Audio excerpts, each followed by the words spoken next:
Joining me now to discuss all of this is Senior Research Fellow at the American Institute for Economic Research, Paul Mueller. Thanks for the time. Thanks for having me back. All right, talk to me about the AI summit real quick. We kind of got the gist with the clips there, and talk to me like an infant because I don't really understand this. They're talking about we need more power. We're gonna.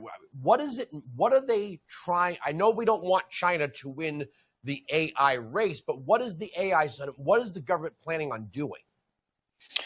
Well, that's a great question, and details are kind of coming out as we speak. But as you referred to, AI is this new technology, sort of the cutting edge, both of military technology, but also revolutions in software and in all kinds of ways that we interact in the economy. And it is exploding. The Silicon Valley companies are spending hundreds of billions of dollars on this. We've had announcements of various deals, OpenAI and SoftBank. We're going to create this Project Stargate. That's been a little bit slow to get off the ground, but there's still a lot of investment and interest there.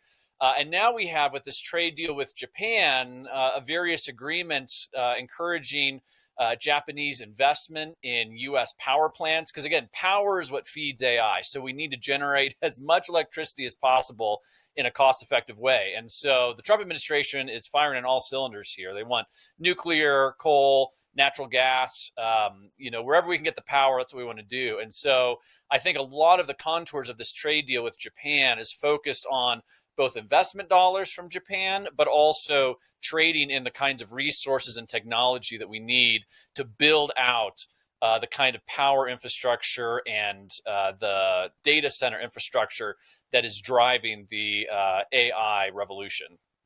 Did Democrats really think they could power this stuff with windmills and solar panel farms? I mean, look, I know that everybody, for me, pop culture reference, when I think of nuclear power, I think of like 3 Mile Island and Love Canal and all that stuff.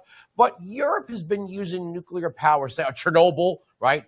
But that's the old Soviet Union. France has been using nuclear power for decades safely and effectively. So why wouldn't we embrace that? I know Fukushima, also Japan. Look, there's always a risk, okay? Of course there's a risk. But we're decades into the technology now. Why wouldn't we, if we want to win this AI race, and it's going to need massive power like Clark Griswold turning on the Christmas lights and Christmas Vacation, why wouldn't we couple the two, AI and nuclear power? That's an excellent question. It's one I ask all the time because you're right. France has had nuclear power for a majority of their power generation for half a century. Ironically, not all of Europe uses nuclear power. The Germans turned all their nuclear plants off right before the Ukraine war, and that turned out to be a catastrophic mistake for them, and their economy is still reeling from their lack of power because they became so dependent on natural gas from Russia. It is a mystery. Yeah, you're right. We have all of these examples that are kind of branded in our mind: Chernobyl, Fukushima, 3 Mile Island. And yet the casualties from these events are almost non-existent, very small. And so I think there's kind of a wing of the environmental movement that has really pushed the danger of nuclear power for decades and been very successful at that.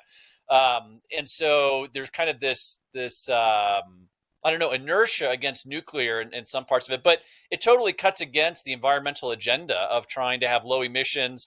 Nuclear is the way forward on a lot of fronts. Now, the challenge in the United States is we have this, labyrinth of regulations that have built up over the years. It's so difficult and expensive. But Trump signed a bunch of executive orders on nuclear power. Didn't Trump just sign a bunch of executive orders on? Yeah. That's right. The Trump administration is trying to change that. But the point I'm making is it's been decades of building up to make it incredibly cost prohibitive to build nuclear in the U.S. The Trump administration is trying to change that. They're working at that. I'd love to see Congress step in. They probably could do some more as well. And you kind of have almost a rogue agency here in the Nuclear Regulatory Commission, not even following what Congress and the president want. So there's a lot of cleaning house here. I think we're going to see more movement on it. But I think you're right. This nuclear is the way to go on so many of these sort of data centers that are just eating up as much energy as we can produce. Because the bottom line is the Inflation Reduction Act didn't reduce inflation. We could not run the future modern economy on black mirrors and pinwheels. That's the reality. And some of these dumb environmental leftists need to be pushed out of the way. We don't want nuclear waste, obviously, getting into our water. We like clean air. We're not trying to poison the environment. But unless you want the Chinese communists running the globe, we better win this race. I'll give you the last 20 seconds.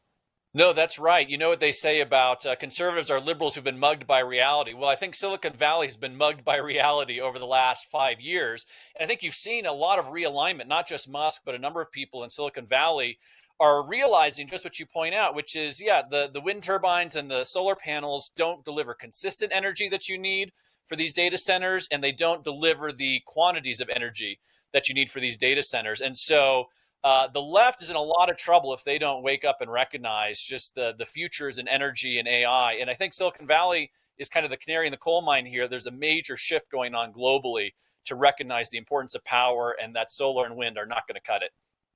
All right. Thanks for joining us.